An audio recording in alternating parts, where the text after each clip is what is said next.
Sa isang madilim at maulang araw sa emergency room ng isang ospital sa Cebu, isang maliit na batang babae ang pumasok ng mag-isa. 7 taong gulang si Bea. Basa ang kanyang damit at tila labis na nasasaktan habang hawak-hawak ang kanyang tiyan. Ngunit ang natuklasan ng nga doktor ay hindi isang simpleng sakit ng tiyan lamang. Ang napaklat ng operasyon na nakaukit sa kanyang katawan. At ang makakatuwang salitang lumabas sa kanyang bibig. Isang ospital na walang bintana at may marehas na bakal. Paano nakaroon ang isang batang tulad niya nga masugat na imposible sa larangan ng medisina ang misteryosong koneksyon sa pagitan ng batang ito at ng isang kakilakilabot na insidente sa Cebu 15 taon na ang nakalilipas. Ang nakagigimbal na sikretong yayanig sa buhay ng respetadong doktor na si Antonio de la Cruz at ng kanyang anak na si Miguel. Ano ang katotohanang hindi may paliwanag ng siyensya na nakatago sa katawan ni Bea? Ano nga ba ang dahilan kung bakit mag-isang nakpunta ang bata sa ospital at anong kadiliman ang bumabalot sa kanyang nakaraan? Pakiusap subaybayan ninyo ang napakasakit na kuwentong ito hanggang sa huli.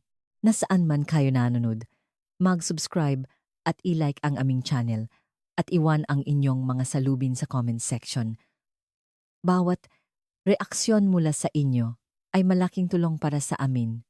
Maulang hapon nun sa Cebu. Isang nakagigimbal na tanawin ang bumungat sa halos walang taong emergency room. Isang 7 taong gulang na batang babae, basang-basa ang buhok at punong putik ang damit ang pumasok ng mag-isa habang mahigpit na hawak ang kanyang tiyan. Hindi humahagulgol ang bata. Isang maikling pagsinghot lamang ang maririnig sa bawat kanyang pahinga. Tila natutunan na niyang itago ang sakit. Nakatinginan ang nga doktor at nurse. Nasaan ang nga magulang niya? Bakit mag-isa ang isang batang tulad nito? Saan masakit ining tanong na nurse na nakaduty habang lumuluhod para magpantay ang kanilang mga mata? Sa halip na sumagot, itinuro ng bata ang kanyang tiyan. Nanginginig ang kanyang maliliit na daliri. Dahan-dahang hinawakan ng nurse ang kamay ng bata. Malamig at basa. Malamig ang ulan ng Oktubre sa labas at manipis na damit pantak-araw lamang ang suot ng bata. Anong pangalan mo? Bea po. Ang boses ng bata ay mahina parang dahon na hinahangin. Sumunod si Bea sa nurse papasok sa treatment room. Mabagal ang kanyang paglakad at napapangiwi siya sa bawat hagbang. Tila malubha ang sakit ngang kanyang tiyan. Sinalubong silang isang batang doktor sa emergency medicine, si Dr. Paolo Martinez. Ang sakit-sakit.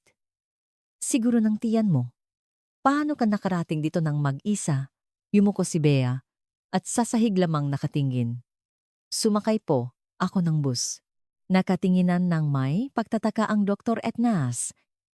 Hindi sila makapaniwala na ang isang 7 taong gulang na bata ay kayang mag-isang sumakayng bus para pumunta sa ospital. Nasaan ang mga magulang mo? Namuo ang luha sa mga mata ni Bea. Si mama po? Wala po siya sa bahay. Si papa? Si papa. Naputol ang kanyang salita dahil sa isang ungol ng sakit. Bigla niyang hinawakan ng mas mahigpit ang kanyang tiyan. Agad na nagutos si Dr. Martinez ng ultrasound exam. Maingat na hinubat ng nurse ang damit mula sa maliit na katawan ni Bea at doon na nila nakita. Tumambak sa tiyan ng bata ang maraming maliliit na paklat. Tila biglang tumahimik ang buong ospital. Ano to? Nanginginig ang boses ng nurse. Sinuring mabuti ni Dr. Martinez ang mapaklat. Hindi ito mapaklat mula sa isang profesional na operasyon, magaspang at hindi pantay-pantay. Tila ginawa ang isang taong kulang sa kaalaman sa medisina. Ang lumabas sa ultrasound screen ay mas lalo pang nakagigimbal. Mayroon ding maraming paklat sa kanyang nga internal organs. Partikular sa paligid ng kanyang sikmura, may malinaw na bakas ng operasyon. Ngunit ang lahat ng paklat na ito ay hindi nakatalas sa anumang medical record ni Bea.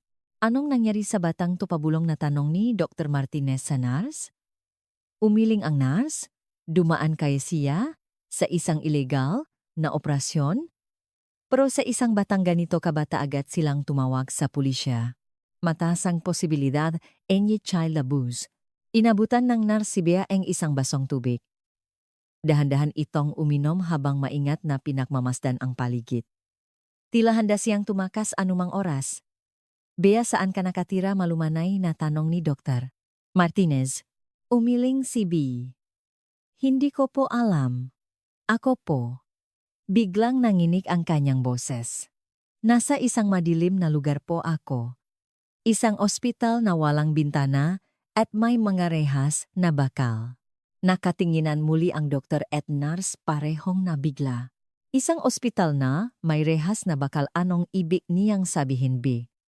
Nasaan ang ospital na? Yun ipinikit ni B, ang kanyang mga mata na parabang pilit na inaalala. Hindi ko po alam. Maraming mga kuya na nakaputing maskara.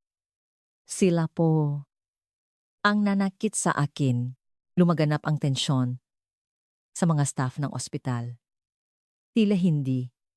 Ito simpleng kaso ng child abuse lamang. Ilegal na pasilidad medikal. Human experimentation, samgabata iba't ibang kakilakilabot. Na posibilidad ang pumasok sa kanilang isipan. Dumating ang resulta ng blood test ni B. Malubha ang kanyang anemia at kulang sa nutrisyon. Ang kanyang katawan ay nagpapakita ng matagal na kapabayaan. Hinawakan ni Dr. Martinez ang maliit na kamay ng bata. Malamig pa rin ito. Bea, tutulungan ka namin. Huwag kang matakot. Itinaas ni Bea ang kanyang ulo at tumingin sa doktor. Sa kanyang mata mayroong lalim ng sakit at karunungan na hindi angkop sa kanyang edad. Huwag niyo po akong ibalik doon. Pakiusap. Sa sandaling iyon bumukas ang pinto ng ospital at pumasok ang dalawang pulis. Nang makita sila ni Bea, napasiksik siya sa sulok ngang. Kama nanginginig sa takot. Nagsimulang mangatal ang buo niyang katawan. Huwag po pakiusap, nandito na sila, kukunin na nila. Ako, ulit sumigaw si B nang parang nasisiraan ng bait. Agad na niyakap ni Dr. Martinez si B. Kalma lang B, mga pulis sila na tutulong sa iyo. Hindi ka nila sasaktan. Ngunit hindi humupa ang takot ni B. Patuloy na nanginginig ang kanyang maliit na katawan at bumuhos ang luha mula sa kanyang mata. Yung nga taong nakita ko, sabi rin nila nga pulis sila. Punong takot ang kanyang boses. Ado, natigilan ang lahat sa narinig. Ado, mapekeng pulis. Ito ay nagpapahiwatig ng isang bagay na mas malalim at mas madilim. Ipinatong ni Dr. Martinez ang kanyang kamay sa noo ni Bea. Nagsisimula na siyang laknatin. Mabilis na lumalala ang kanyang kondisyon. Kailangan siyang i-admit agad, utos niya sa nurse, at maglagay kayo ngang 24 na oras na bantay. Sabihan niyo agad ako kung may sinumang lalapit sa batang ito. Tumawa ang mapulis ng social worker mula sa DSWD at sinimulan ang proseso ngang pakilala sa pakakakilanlan ni B. Ngunit sa matalaan ng Cebu City, walang batang tumutugma sa deskripsyon ni B. Sila hindi siya opisyal na umiray. Lumalim na ang gabi. Naupo si Dr. Martinez sa labas ng silid ni Bea. Malalim ang iniisip. Isang tanong ang paulit-ulit sa kanyang isipan. Ano nga ba talaga ang nangyari sa batang ito? At higit sa lahat, sino ang may gawa ng kakilakilabot na bagay na ito? Sa labas patuloy ang pagbuhos ng ulan. Lumalim ang gabi sa Cebu at ang mapasilyo ng ospital ay nabalot sa isang nakakatakot na katahimikan. Simula pa lamang ito. Habang unti-unting nabubunya ang sikreto ni Bea, isang madilim na katotohanan ang magsisimulang lumitaw na yayani sa buong siyudad. Ang malamig na ilaw na fluorescent lamp ay nagbibigay liwanag sa pasilyo ng ospital. 3:00 ng madaling araw, si Dr. Paolo Martinez ay nakatitik pa rin sa chat ni Bea, lubok sa malalim na pag-isip. Namumula na ang kanyang nga mata sa pagod, ngunit ang kanyang isipan ay punong misteryo tungkol sa batang ito. Ang mga resulta ngang ultrasound at blood test ay sumasayaw sa kanyang isipan. Mga paklat na hinding-hindi mangyayari sa isang normal na pasilidad medikal. Ito ay malinaw na resulta na isang pamamaraan na ginawa sa isang lugar na may kaalaman sa medisina ngunit walang maayos na kagamitan. Nun may narinig siyang mahinang kaluskos mula sa dulong ng pasilyo. Nang iangat niya ang kanyang ulo, nakita niya si Bea na nakatayo sa labas ng pinto ng kanyang silid. Suot ang puting hospital gown, ang kanyang maliit na katawan ay tila isang multo sa ilalim ng ilaw. Bea, bakit ka? Gising, masama pa ang pakiramdam mo, malumanay na sabi ni Dr. Martinez. Kinuskos ni Bea ang sahig gamit ang kanyang mga daliri sa pa. Nauhaw po ako. Ang kanyang boses ay mahina, parang tuyong damo na hinangin. Agad na nagsalin si Dr. Martinez ng tubig sa baso at iniabot sa kanya. Dahan-dahang uminom si Bea. Habang pinakmamasdan ang paggalaw, ang kanyang maliit na lalamunan, sumakit ang dibdib ngang doktor sa pag-iisip kung gaano karaming pagdurusa ang pinagdaanan batang ito. Bea, bukod sa pangalan mo, may iba ka pa bang naalala? Anong apelido mo? Saan ka nakatira? Ibinaba ni Bea ang baso at yumiling. Bea lang po. Bea lang. Sa sandaling iyon, isang anino ng takot ang dumaan sa kanyang nga mata. Hindi ko po maalala ang address ko. Pero sa Cebu po ako nakatira, sa isang malaking gusali na walang bintana. Pinakinggang mabuti ni Dr. Martinez ang sinabi ni Bea. Kakaiba para sa isang batang kasing edad niya na hindi alam ang kanyang address. Bea, naalala mo ba ang pangalan ng mama at papa mo? Biglang namuo ang luha sa nga mata ni Bea. Wala po akong mama at papa. Doon lang po ako nakatira. Sa ospital na walang bintana. Tumaas ang kilay ni Dr. Martinez. Saan yun, Bea? Na simulang manginig ang maliit na kamay ni Bea. Hindi ko po alam. May mga kuya po na nakaputing maskara. Bigla siyang tumigil sa pagsasalita at lumingon-lingon na para bang may binabantayan. Nagpasya? Si Dr. Martinez na huwag nang magtanong pa. Hindi pa matatag ang kondisyon no, bata at maring magdulo no. Stress sa kanya ang pag-uusap. Sig, Bea, ligtas ka na ngayon. Kailangan mo nang magpahinga. Dinala niya si Bea pabalik sa kanyang silid habang inihiga niya ang bata sa kama. Naramdaman niyang mahigpit na kumapit ang maliit na kamay nito sa kanyang manggas.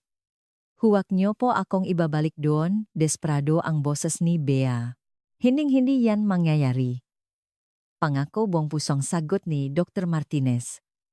Sumikat ang umaga at naging abala muli ang ospital. Patuloy ang pagsisikap ng pulisya na matukoy ang pagkakakilanlan ni Bea at si Dr. Martinez ay nakikipag-usap sa isang batang pulis. Wala pa rin pong tumutukmang missing persons report, sabi ni Officer Marco Reyes. Tila hindi opisyal na umiiral ang batang ito. Paano yan nangyari? Tanong ni Dr. Martinez. Posibleng biktima siya ng illegal adoption o human trafficking. Dumarami po ang ganitong kaso ngayon, mahinang sagot ni Officer Reyes. Naputol ang kanilang pag-usap dahil sa isang ingay mula sa dulong pasilyo. Mabilis na lumapit ang nurse na naka-assign kay Bea, si Isabel Santos. Dok, nakita ko po ito sa magamit ng bata. Hawak niya ang isang maliit na bag na pang-eskwela. Luma at basang-basang ang ulan. Sinimulan ngang tatlo na suriin ang laman ng bag. Sa loob may ilang piraso ngang Crayola at isang lumang kwaderno. Binuksan ni Dr. Martinez ang kwaderno at bumungat sa kanya ang nga nakagigimbal na guhit. Makipot na pasilyo nga kama, nagawa sa bakal at isang operating table na may mga mansa ng pula. Ang maguhit na ginawa ngang malit na kamay ni Bea ay kamangha-manghang detalyado at kasabay nito'y nakapangingilabot. Ito. Nanginginig ang boses ni nurse. Habang binubulat ni Dr. Martinez ang mapahina, bigla siyang huminto. May isang kalawangin na susi na nakasingit sa pagitan ng mapahina. Nakaukit sa susi ang mga numerong 1B, 11. Ano, tutanong niya, habang itinaas ang susi. Sinyuring mabuti ni Officer Reyes ang susi at biglang namutla. Ito. Baka may kaunyayan to sa kaso ng Cebu Illegal Clinic. Cebu Illegal Clinic, tanong ni Dr. Martinez. 15 taon na po ang nakalipas, may malaking iskandalo sa Cebu. May isang ilegal na pasilidad, medikal na nag-operate sa ilalim ng lupa at inyugnay ito sa organ trafficking, paliwanag ni Officer Reyes. Naipasara ang pasilidad pero maraming tanong ang hindi nasagot, lalo na tungkol sa mga nawawalang bata. Biglang kinilabutan si Dr. Martinez. Ang manumero ngang silit sa klinik na yon. Baka, opo ginagamitan po ang numero. At ang room 1B11. Huminto si Officer Reyes at huminga ng malalim. Ang room 1B11 ang pinaka-kontrobersyal. Ito ang lugar kung saan pinaghihinala ang ginawa ang nga ilegal na eksperimento sa mga bata. Nagkatinginan ang tatlo, lahat ay nabigla. Ang isang maliit na susi ay muling nagbukas sa isang kakilakilabot na kaso na matagal nang nakabaon. Nun isang mahinang sigaw ang narinig nila mula sa malayo. Agad silang tumakbo papunta sa silid ni B. Nagwawala si B sa kanyang kama. Tila nananaginip siya ng masama. Walang bintana bulong niya habang natutulog. Mataong nakaputing maskara? Puting maskara. Dahan-dahang ginising ni Dr. Martinez si Bea. Nagulat na nakmulat ng mata ang bata at nang makita siya, huminga ito ng maluwag. Nanaginip ka ba ng masama, tanong ng doktor?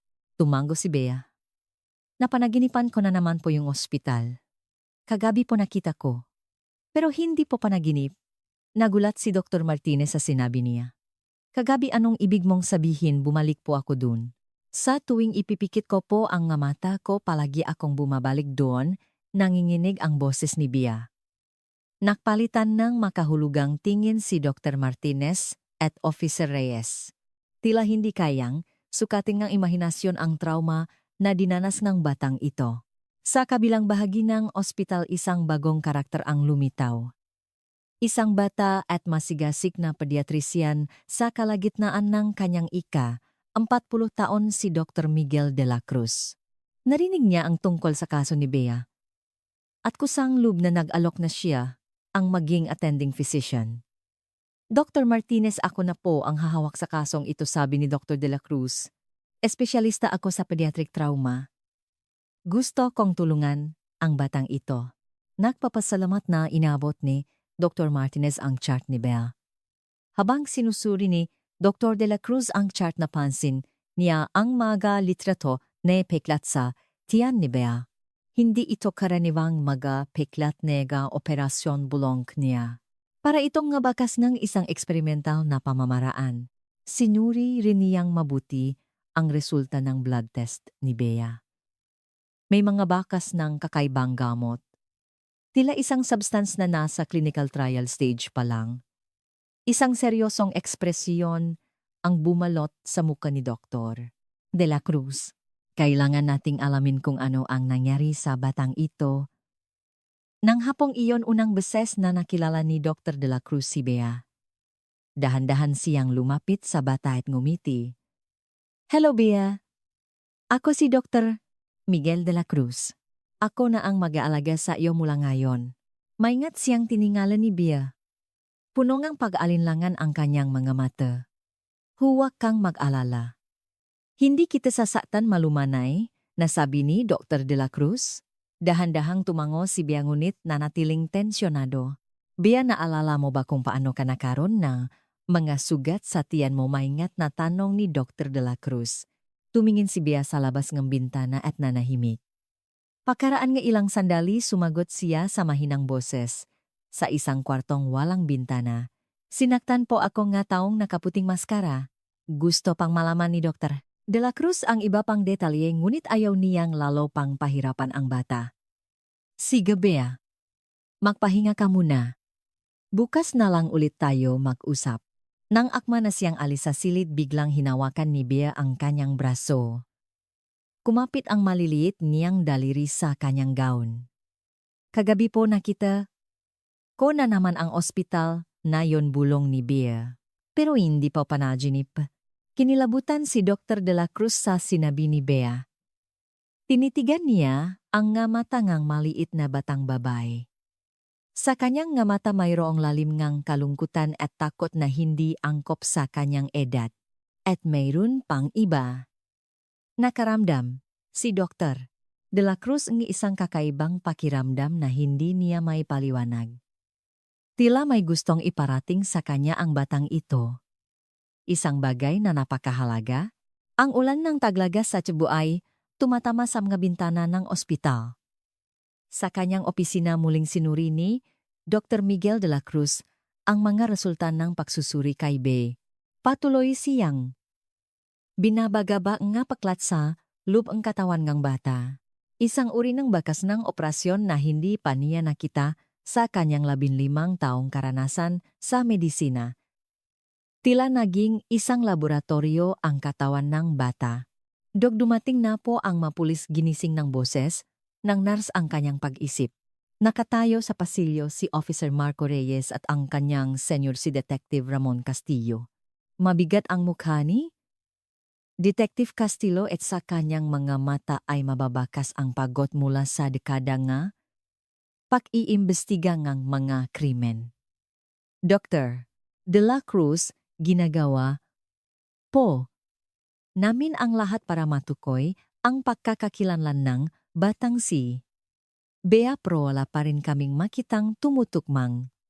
Record mabigat ang boses na sabi ni Detective Castillo. Pero gusto naming suriin pa ang magamit na dala niya. Tumango si Dr. De La Cruz. Sige po, sasama ako. Pumunta ang tatlo sa isang maliit na conference room ng ospital.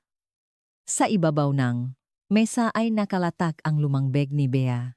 Maingat na inilabas ni Officer Reyes ang maalaman nito isa-isa.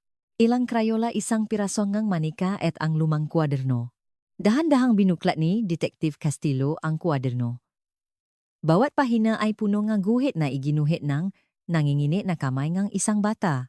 Makipot na pasilyo mga kama na gawa sa metal, mga kagamitang medikal at nga taong nakaputing maskara. Ang magaguhit na bulong ni Detective Castillo. Eksaktong tumutugma sa internal structure NG Cebu Illegal Clinic 15 taon na ang nakalipas. Nagulat si Dr. De La Cruz at sinuring mabuti ang kwaderno. Pero imposible po yan. 7 taong gulang lang si Bea. Hindi pa siya pinapanganak nun. Nalubog sa malalim na pag-isip si Detective Castillo. Iyan mismo ang nagpapagulo sa isip ko. Patuloy nilang binuklat ang mga pahinangang kwaderno. Biglang huminto si Dr. De La Cruz. Sa isang pahina iginuhit ang labas ng ospital. Isang lumang gusali na gawa sa pulang ladrilyo at sa itaas nito may malabong nakasulat na mga letra Cebu Medical Research Institute. Cebu Medical Research Institute, tanong ni Dr. De La Cruz. Mayroon bang ganitong lugar? Dumilim ang mukha ni Detective Castillo. Iyan ang opisyal na pangalan ng ilegal na klinik na iyon. Pero hindi kailanman isinapubliko ang pangalang yan. Nakatala lang ito sa mga file ng investigasyon. Nakatinginan ang tatlo, lahat ay nabigla. Paano nalaman ngang isang 7 taong gulang na bata ang loob at pangalan ng isang ilegal na klinik na lihim na nag-operat 15 taon na ang nakalipas? Possible kaya. Maingat na nagsalita si Officer Reyes. Na muling nag-operate ang klinik na yon, umiling si Detective Castillo. Impossible. Tuluyan na itong naipasara at lahat ngang sangkot ay naresto. Siyempre may ilan pa ring hindi nahuli. Sino po ang hindi nahuli, tanong ni Dr. De La Cruz. Ilang pangunahing siruhano ang nakatakas at hindi pa nahuhuli hanggang ngayon, sagot ni Detective Castillo, lalo na ang pinuno ng masiruhano si Dr. Antonio de la Cruz. Biglang namutla ang mukha ni Dr. de la Cruz. Sinabi niyo po bang Antonio de la Cruz? Tiningnan siya ni Detective Castillo ng may pagtataka. Oh, tama. Kilala mo ba siya? Binuksan ni Dr. de la Cruz ang kanyang bibig, ngunit muli itong isinara. Nanginginig ang kanyang boses. Si Antonio de la Cruz, ang ama ko. Isang mabigat na katahimikan ang bumalot sa silid. Nanlaki ang bibig ni Officer Reyes sa gulat at matalim na kumislap ang mga mata ni Detective Castillo. Ama mo, dahan-dahang tanong ng detective. Huminga ng malalim si Dr. de la Cruz. Opo, pero walang kinalaman ang ama ko sa kasong yan. Nagtatrabaho siya sa isang ospital sa Maynila noong panahong iyon. Siguradong kapangalan niya lang.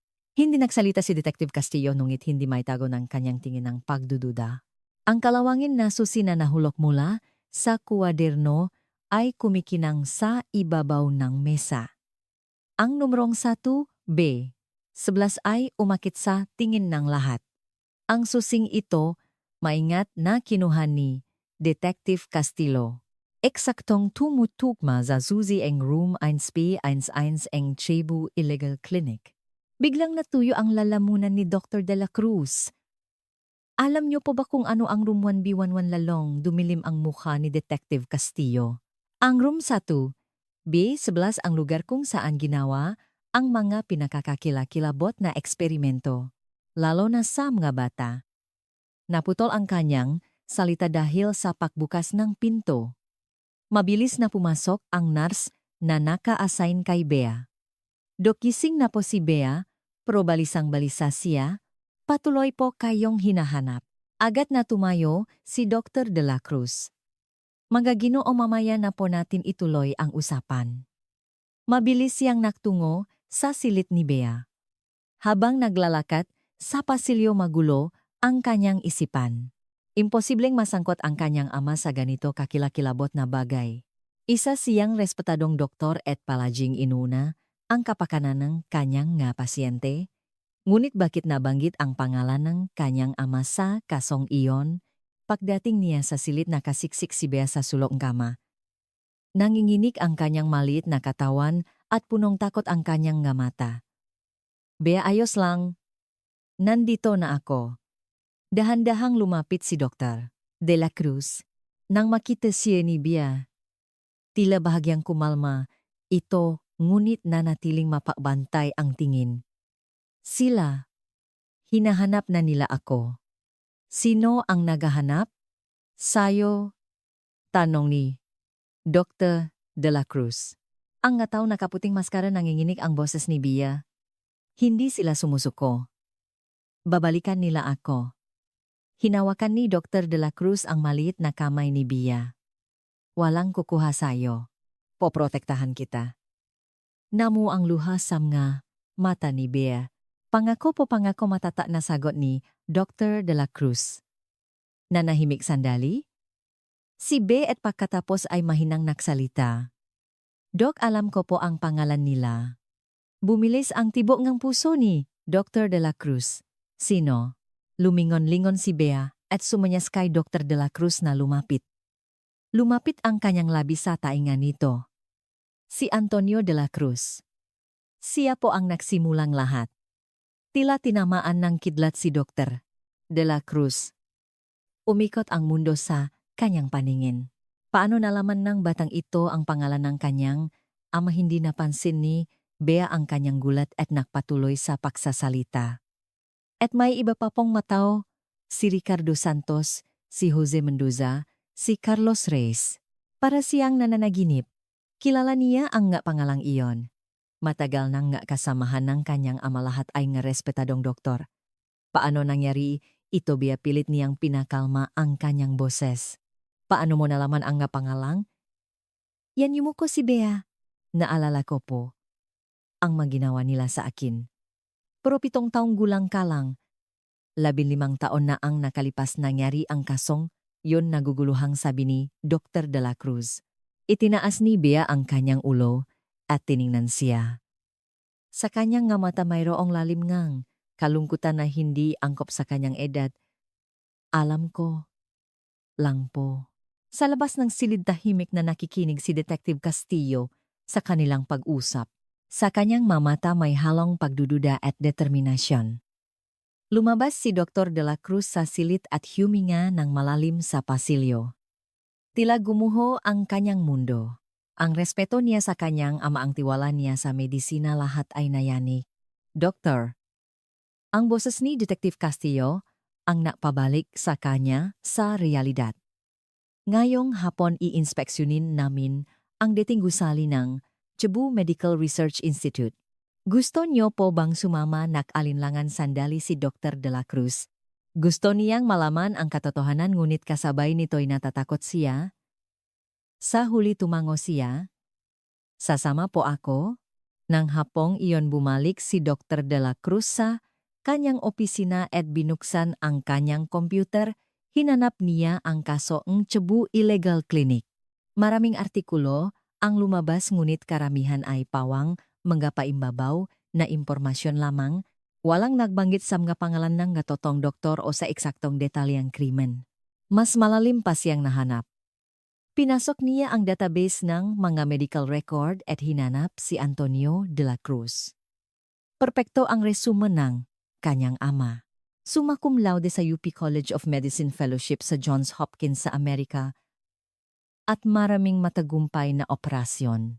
Ngunit kakaiba, may isang taong blanko sa kanyang record. 15 taon na ang nakalipas. Palaging sinasabi ng kanyang ama na kumuha siyang research sabbatical sa panahong iyon. Bumigat ang dibdib ni Dr. De La Cruz. Nagsinungaling ba ang kanyang ama? Ang taong labis niyang hinahangaan totoong sangkot sa illegal na human experimentation. Napunta ang kanyang tingin sa isang litrato sa ibabaw ng kanyang mesa. Sa family picture nakangiti ng may pagmamalaki ang kanyang ama. Isang respetadong doktor, isang perpektong ama ang ipinagmamalaking komunidad.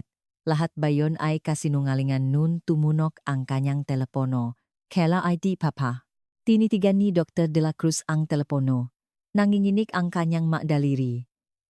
Sa huli sinagot niya ang tawag. Anak, narinig niya ang boses ng kanyang ama. Narinig ko na may kakaiba kang pasyente diyan sa ospital sa Cebu. Isang 7 taong gulang na batang babae na may kakaibang mapaklat ng operasyon sa tiyan. Tila huminto ang puso ni Dr. De La Cruz. Paano nalaman ng kanyang ama ang tungkol kay Bea? Papapano nyo? Hindi yan ang mahalaga. Biglang nanlamig ang boses ng kanyang ama.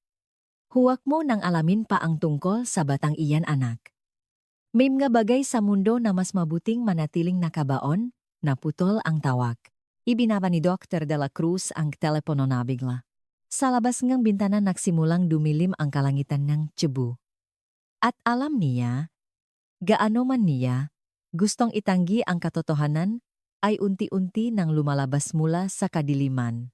Mag-isang nakatayo si Miguel De La Cruz sa parking lot ng ospital, hinahayaang dapuan ng hangin ng taglagas ang kanyang katawan. Paulit-ulit sa kanyang isipan ang usapan nila ng kanyang ama. May mga bagay sa mundo na mas mabuting manatiling nakabaon. Hindi ito isang simpleng babala kundi parang isang pag-amin. Si Dr. Antonio De La Cruz, ang pinakarespetadong siruhano sa Cebu, ang taong naging bayani sa kanyang buhay. Nagvibrate ang cellphone ni Miguel. Si Detective Ramon Castillo. Dr. De La Cruz, magkita tayo sa dating gusali ng Research Institute. Pagkatapos ng 30 minuto, nag-alinlangan sandali si Miguel. Tama bang ipagpatuloy niya ang pakikialam sa investigasyong ito? Ngunit sumagi sa kanyang isipan ang maliit na mukha ni Bea. Ang ngamatang puno ng takot. Sige po, papunta na ako. Habang nagmamaneho bumalik si Miguel sa mga-alaala ng kanyang kabataan.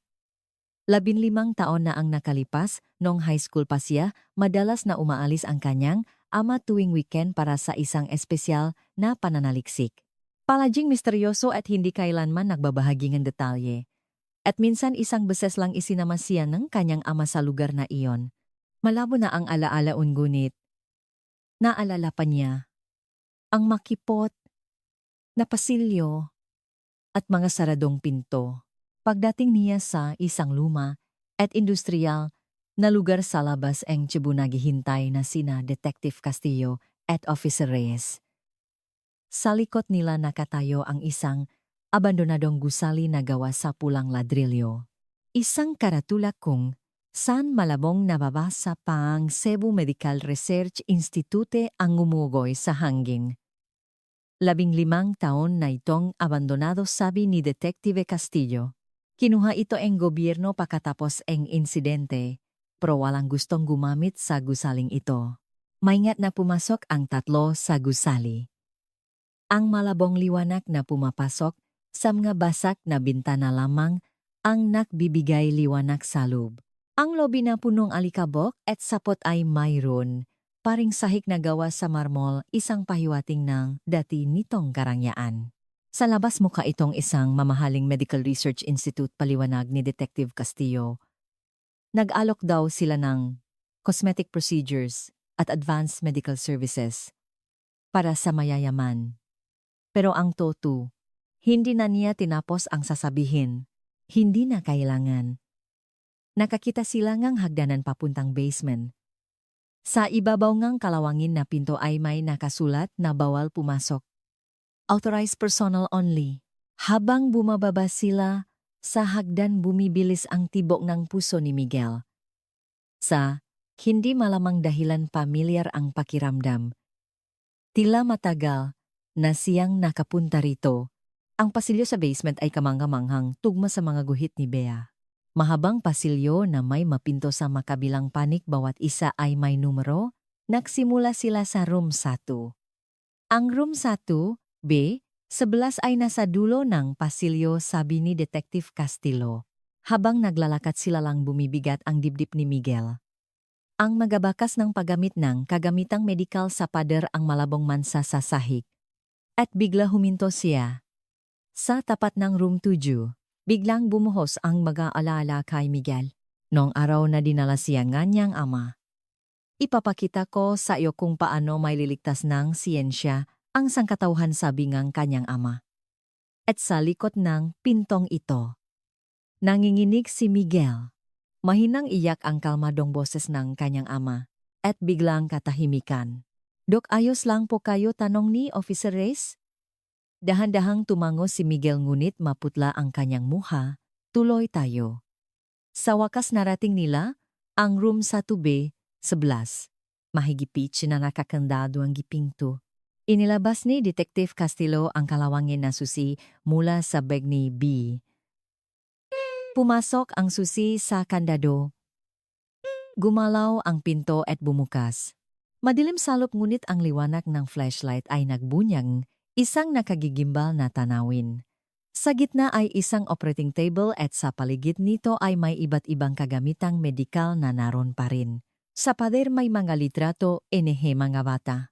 Sa tabing, bawat litrato may mga numero at tala. Ito, nangginginig ang boses ni Miguel. Tala human experimentation, kalmadong sabi ni Detective Castillo.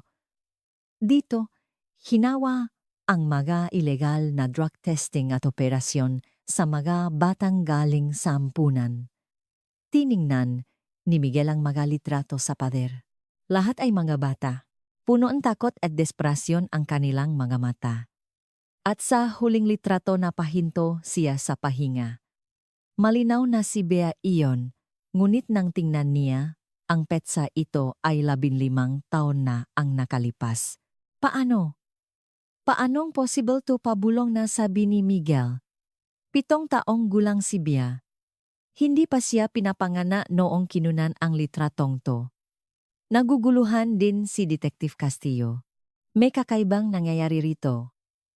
Sinuri pa nila ang silid. Sa isang file cabinet sa sulok nakakita sila nga dokumento. Karamihan ay sira na dahil sa halumikmik ngunit may ilan pa ring nababasa. At sa isa sa mga iyon nakita ni Miguel ang pirmang kanyang ama, Project Director Dr. Antonio de la Cruz. Nang hina ang mga tuhod ni Miguel, sumandal siya sa pader at dahan-dahang napaupo sa sahig. Isa itong bangungot. Ang kanyang ama totoong sangkot sa lahat ng ito. Ang respetado niyang doktor ang kanyang role model ang namuno sa illegal na human experimentation. Doktor. Dahan-dahang ipinatong ni Detective Castillo ang kanyang kamay sa balikat ni Miguel. Alam kong nakakabigla ito sa iyo. Pero ngayon kailangan nating hanapin ang katotohanan para kay Bea. Dahan-dahang itinaas ni Miguel ang kanyang ulo. Sa kanyang nga mata may halong pakalito at determinasyon. Sige po. Pagbalik nila sa ospital pilit na pinakalma ni Miguel ang bagyo sa kanyang kalooban. Tila tuluyang nabaliktad ang kanyang mundo. Pagpasok niya, sa lobi ng ospital maraming mata ang nakatingin sa kanya.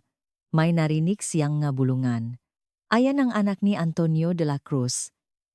Narinig mo ba muling iniimbestigahan ang kaso sa Cebu? Yung batang mag-isang dumating. Siya raw ang susi. Mabilis na kumalat ang balita. Ang staff ng ospital mabisita lahat ay pinag-usapan ang misteryong ito. Yumuko si Michel at nakmamadaling pumunta sa silid ni Bea. Nakaupo si Bea sa tabi ng bintana nakatingin sa maulang kalangitan. Ang kanyang maliit na silweta ay larawan ng kalungkutan. Bea malumanay, natawag ni Miguel. Dahan-dahang lumingon ang bata. Sa kanyang mga mata may malalim na kalungkutan. Dok, pumunta po kayo doon no nagulat si Miguel. Paano mo? Nalaman tumingin? Muli si Bea sa labas ngang bintana. Naamoy ko po ang amoy na lugar na yon sa damit niyo po. Mengat na umupo si Miguel sa tabi ni Bea. Bea, pwede ba akong magtanong ng ilang bagay? Tumango si Bea. Yung litrato. 15 taon na ang nakalipas. Paanong ikaw ang nasa litratong iyon? Huminga ng malalim si Bea. Isang pagod na pahinga na parang 100 taong gulang na matanda. Hindi ko po alam. Ganun lang po ang pakiramdam ko, na nandun po ako. Matagal na. Hinawakan ni Miguel ang maliit na kamay ni Bea. Bea, gusto kitang tulungan. Pero kailangan kong malaman ang katotohanan. Tumingin ng malalim si Bea sa nga mata ni Miguel. Si Dr. Antonio, ama niyo po, di ba tila uminto ang puso ni Miguel? Paano? Makamuka po kayo ng mata, mahinang sabi ni Bea. At palagi rin po siyang nagsasabi ng ganyan. Na gusto niya akong tulungan. Hindi alam ni Miguel ang sasabihin. Nagpatuloy si Bea. Pero kasinungalingan po yon. Lahat po ay eksperimento. Magkasangkapan lang po kami. Kami, tanong ni Miguel. Marami pa pong ibang bata. Marami nanginginig ang boses ni Bea. Karamihan po sa kanila hindi na nakabalik. Bumigat ang dibdib ni Miguel. Mahirap paniwalaan ang lahat ng ito ngunit walang bakas ng kasinungalingan sa mamata ni Bea. Nang gabing iyon binisita ni Miguel ang bahay ng kanyang ama. Kailangan niyang malaman ang katotohanan. Gaya ang dati nakaupo ang kanyang ama sa library nagbabasa ang libro. Isang matandang Ginoo na nasa 70 taon retirado na ngunit respetado pa rin sa komunidad. Papa. Binuksan ni Miguel ang pinto at pumasok. Hindi inalis ni Antonio ang tingin sa libro. Nandito ka na pala, anak? May itatanong po ako tungkol sa Cebu Medical Research Institute. Bahagyang nanginig ang kamay ng kanyang ama. Dahan-dahan niyang ibinaba ang libro. Akala ko binalaan na kita. Papa, pakiusap, sabihin niyo po ang totoo, yung batang si Bea. Ano po ang ginawa niyo?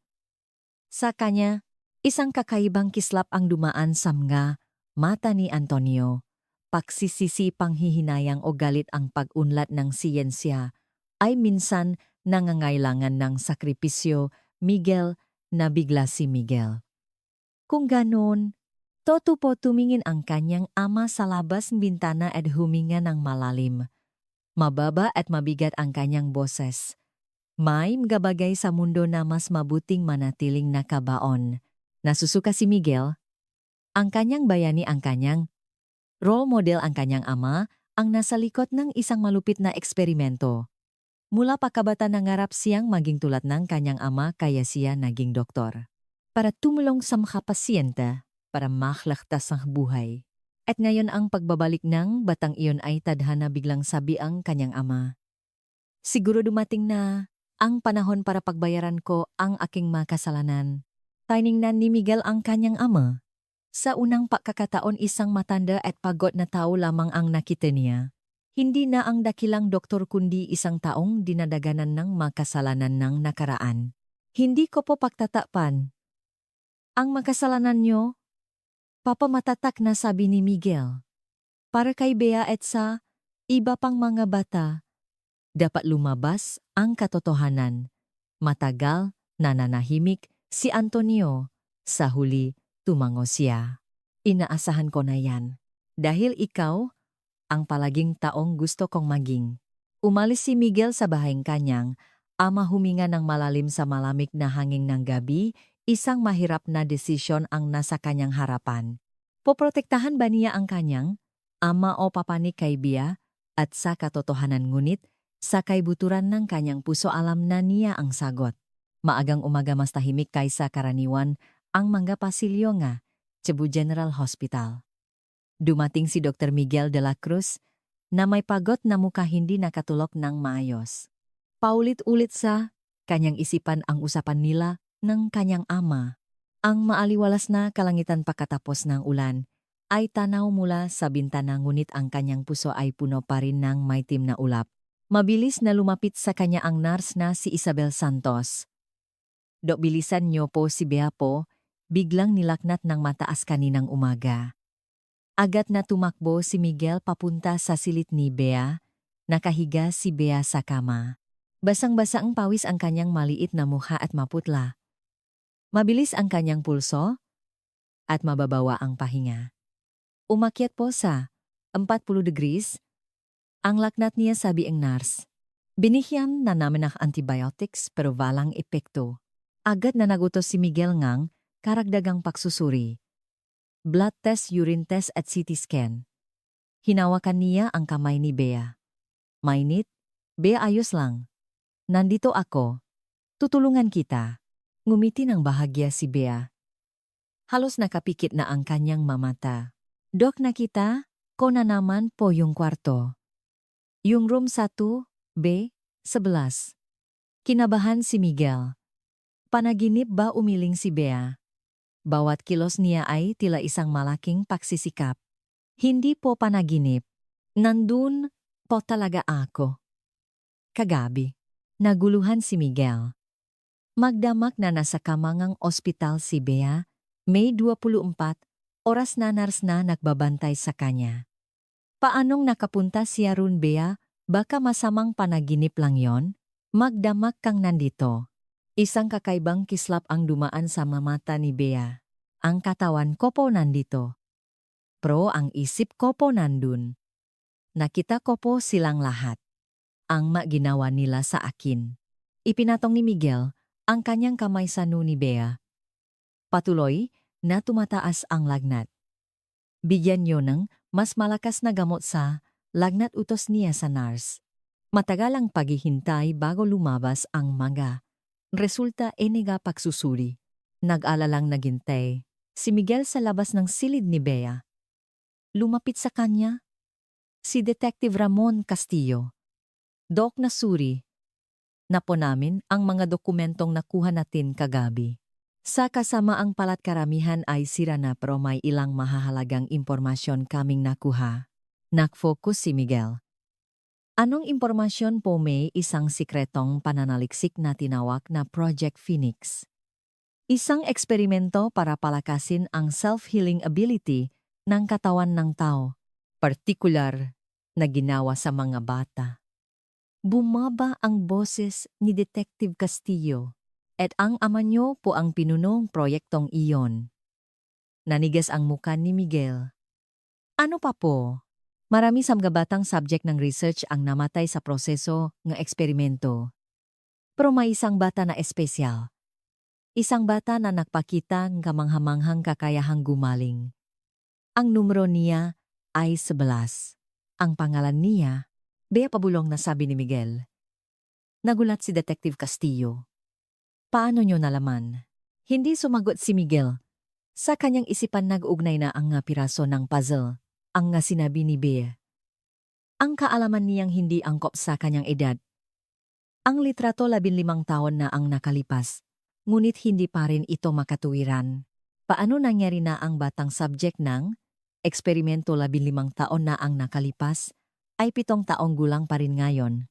Dumating ang resulta na CT scan. Nang tingnan ni Miguel ang screen na biglas siya.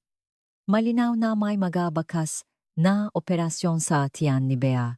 Ngunit ang mas nakagigimbal ay ang bakas na bahagyang inalis ang kanyang kaliwang kidney. Tila dumaan sa isang organ harvesting procedure. Ito, nang jinginig ang boses ni Miguel, bakas ng organ trafficking. Nabigla rin si Detective Castillo nang makita ang screen. Ginawa nila ang ganitong klase nga operasyon sa isang 7 taong gulang na bata. Ikinuyom ni Miguel ang kanyang kamao sa gali. Kailangan ni Bea agarang operasyon. May internal bleeding siya. Habang inihahanda ang operating room, ipinaliwanag ni Miguel ang sitwasyon kay Bea. Bea, may problema sa loob ng tiyan mo. Kailangan kitang operahan. Pero huwag kang mag-alala. Ako mismo ang gagawa. Tiningnan siya ni Bea na may matang punong takot. Ayoko na pong matulog ulit. Kapag natutulog po ako, bumabalik ako sa lugar na yon. Mahigpit na hinawakan ni Miguel ang kamay ni Bea. Iba ngayon. Nandito lang ako sa tabi mo. At babalik ka ng ligtas, pangako. Sa ilalim ng malamig na ilaw ng operating room, pilit na na-focus si Miguel. Hindi nanginginig ang kanyang mga kamay, ngunit ang kanyang puso ay nasa gitna ng isang bagyo. Nakahiga ang maliit na katawan ni Bea sa operating table. Nagsimula na ang anestesia at ginawa ni Miguel ang unang hiwa. Ang kalagayan sa loob ay mas malala kaysa sa inaasahan niya. Malinaw ang mga komplikasyon mula sa mahindi mayos na operasyon sa nakaraan. Partikular na nasira nang malubha ang tisyu sa paligid ng kaliwang kidney. Tila sa pilitang kinuha ang bahaging kidney nang walang sapat na kaalaman sa medisina. Hindi ito medical procedure, galit na bulong ni Miguel. Torture 2. Habang tumatagal ang operasyon, mas marami pang nakagigimbal na natuklasan. Sa iba't ibang bahagi ng katawan ni Bea may mabakas ngang iba't ibang eksperimento. Pakuha nye tissue, sample magamarka, nye pag-iniksyon, nye gamot. At ang pinakanakagigimbal sa lahat, may mga bakas na binago ang kanyang DNA. Ito, hindi makapaniwala si Miguel. Hindi normal ang cell tissue niya. Parang may nakmanipula sa kanyang genes. Pagkatapos ng 4 na oras na operasyon, napatigil ni Miguel ang internal bleeding ni Bea at inayos ang nga nasirang tissue. Ngunit ang malalalim na sugat na naiwan sa kanyang katawan ay hindi na lubusang magagamot. Sa recovery room, dahan-dahang nagising si Bea mula sa anestesia. Bahagyang bumukas ang kanyang nga mata. Nakaupo si Miguel sa tabi niya. Dok mahina ang boses ni Bea. Bea, matagumpay ang operasyon. Gagaling ka. Ngumiti ng bahagya si Bea. Hindi po ako napunta sa lugar na yon ngayon. Tinupat niyo po ang pangako niyo. Ngumiti rin si Miguel ng may ginhawa. Ngunit agad na naging seryoso ang kanyang mukha. Bea, kailangan nating pausapan ang nga nakita ko sa katawan mo. Namo, ang luha sa mga mata ni Bea. Wala po ang bahagi ng kaliwang kidney ko. Alam ko po. Kinuha nila. Sino, bakit, maingat na tanong ni Miguel. Dahan-dahang iniabot ni Bea ang kanyang kamay at hinawakan ang braso ni Miguel. Nakakagulat ang lakas ng kanyang kapit. Sabi nila espesyal daw ako. Hindi raw namamatay ang katawan ko. Naguluhan si Miguel. Anong ibig mong sabihin kinuha nila ang mga organ ko? Isa-isa. At pinanot nila kung paano ito tumutubo ulit. Bumilis ang tibok ng puso ni Miguel. Imposible ito. Hindi nagre-regenerate ang kidney ng tao. Ngunit hindi nagsisinunggaling ang medical records ni Bea. Malinaw na inalis ang bahagi ng kanyang kaliwang kidney sa operasyon, ngunit sa CT scan may bakas na bahagi itong nag-regenerate. Bea, nanginginig ang boses ni Miguel. Naalala mo ba? 15 taon na ang nakalipas tumango si Bea. Matagal po ako doon. Sobrang tagal. Pero 7 taong gulang ka ngayon. Paano nangyari yon? Isang kakaibang kislap ang dumaan sa mga mata ni Bea. Isang tingin na may karunungan at kalungkutan na hindi angkop sa kanyang edad. Hindi ko po alam. Ganun na lang po nangyari. Bumata po ulit ang katawan ko. Natahimik si Miguel. Hindi ito may paliwanag ng siyensya. Ngunit lahat ng ebidensya ay tumuturo sa isang direksyon. Si Bea ay biktima ng eksperimento 15 taon na ang nakalipas at ang ebidensya ay nananatili sa kanyang katawan. Sa labas ng silid naghihintay si Detective Castillo. Paglabas ni Miguel tahimik siyang nagtanong. Kumusta? Huminga ng malalim si Miguel. Mahirap paniwalaan pero si Bea ay biktima ng organ trafficking. At ang mas kakaiba pa, huminto siya sandali para piliin ang kanyang masalita.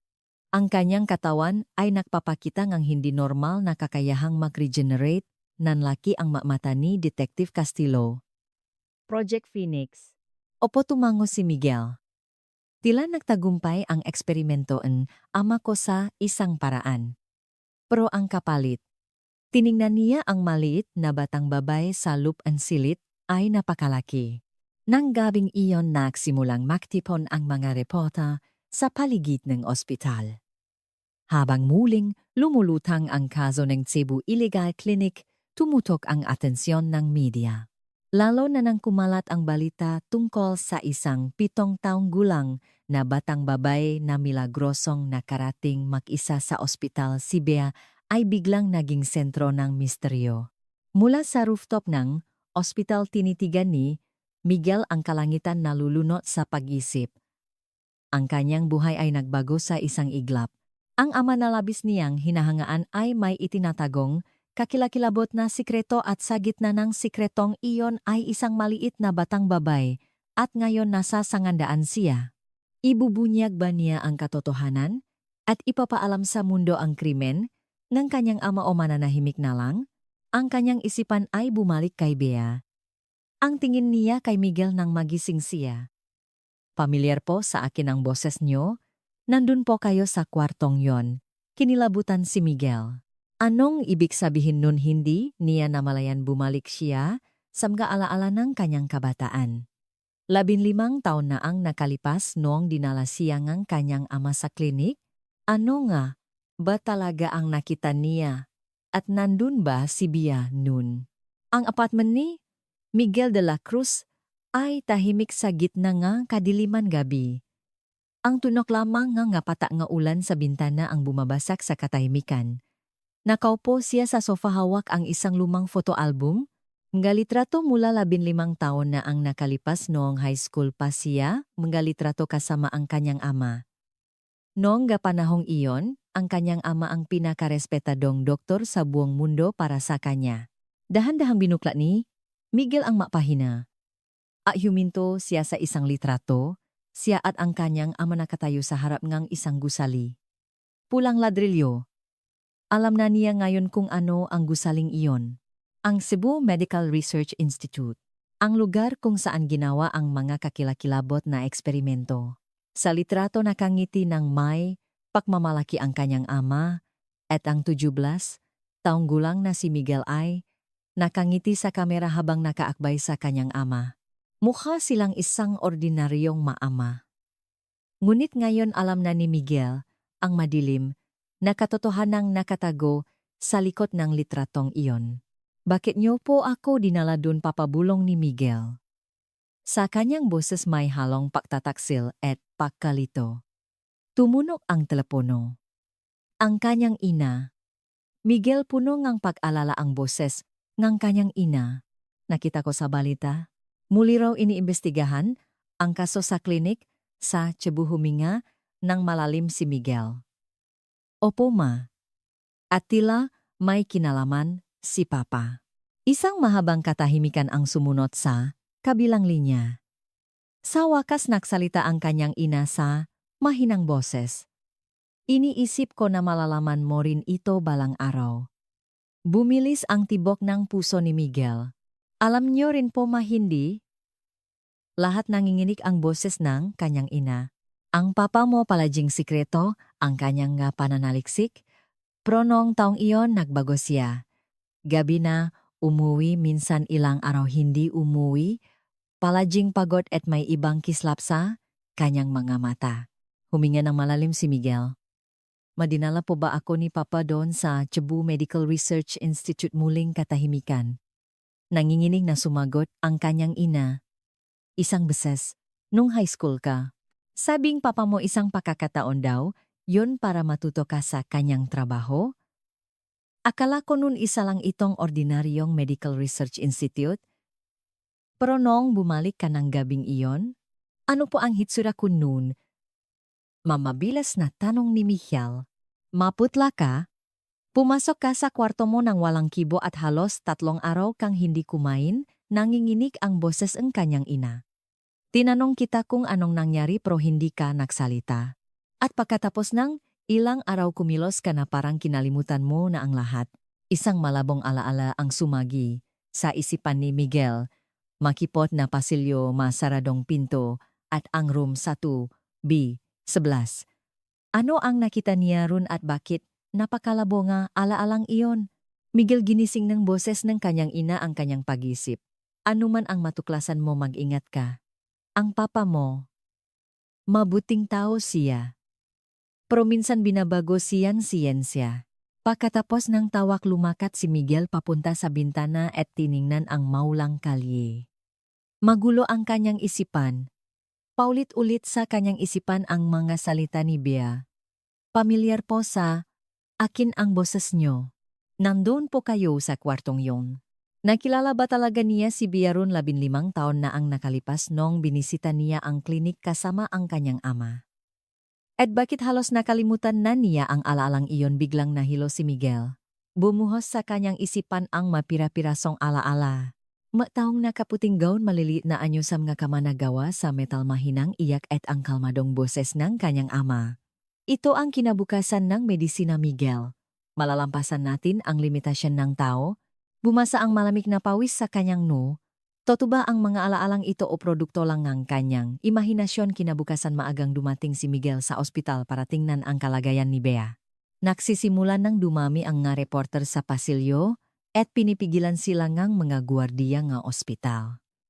Dok pabulong na lumapit ang head nurse, pinapatawag po kayo ngang hospital director.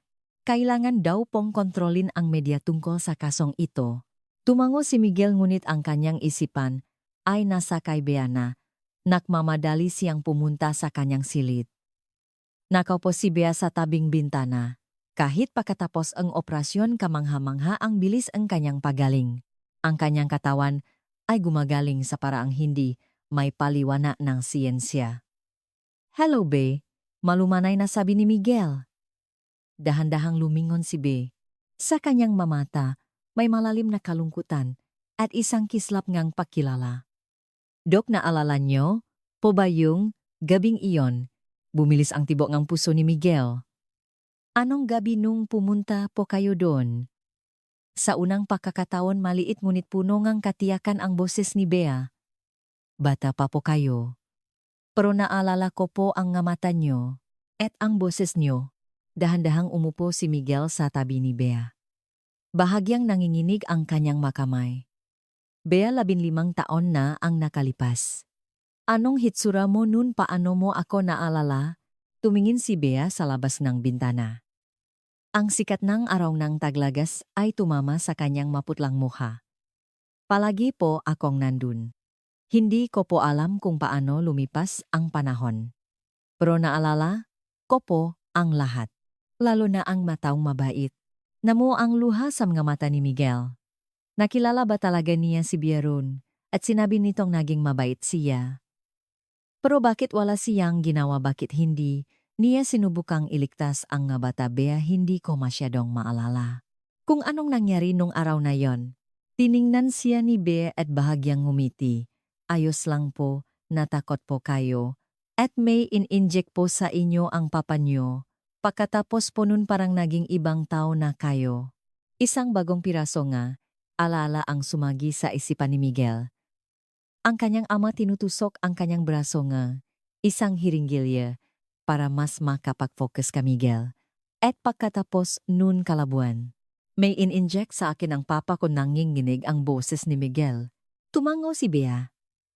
Marami po silang ginawa nun para burahin ang mga alaala. Kinilabutan ang buong katawan ni Miguel. Ito ba ang dahilan kung bakit halos wala siyang maalala sa mga kakilakilabot na pangyayaring iyon? Sadyang minanipula ng kanyang ama ang kanyang alaala, bigla siyang nahilo at sumandal sa pader. Muling nayanik ang kanyang mundo. Ang lahat ng alam niya, ang lahat ng pinaniniwalaan niya ay maaring kasinungalingan? Dok, ang maliit na boses ni Bea ang nagpabalik sa kanya sa realidad. Alam ko po, hindi po kayo masamang tao. Huminga ng malalim si Miguel. Bumuhos ang luha mula sa kanyang nga mata, pero wala akong ginawa, Bea. Nakita kitang nagdurusa pero wala akong ginawa. Hinawakan ni Bea ang kanyang kamay. Ang maliit niyang kamay ay mainit. Hindi niyo po kaya. Kinokontrol po nila kayo. Pero ngayon malaya na po kayo. At pwede na po kayong pumili. Itinata ni Miguel sa kanyang isipan ang mga salita ni Bea. Tama siya. Maaring wala siyang magawa nun pero iba na ngayon.